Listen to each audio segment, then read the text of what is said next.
O, Jer, magkano na kayo di pamasay? Ay, balo. At matuwampong anak ata para yung pumasaya. Yan eh. Pero kanito, anyang mga lati kami, sa akin kang Victory, sa ulog, yung papuntang Bataan. Oo. So makasyor, kakapit na mo yung bayad mo. Tama yan? Uy, kanito. Oo.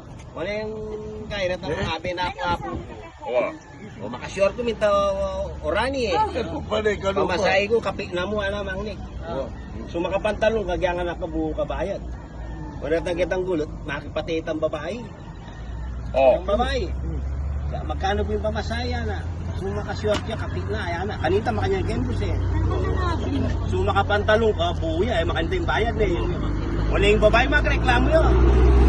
Sa 5 pesos pa saya na, kapit na bayad, 250. Yak 125 kumuha na, baba. Kanitang konduktor, 250 po na. Bakit na? Tinas na yung palda ng babae, yan. I-short kita eh, panty kini, si 125 mo nga na. O dua kayo eh, yan na. Baya po ko lalo, yung libre yan na. Taratang matang makasayo. Wala lang salo. Wala lang salo. Libre yan.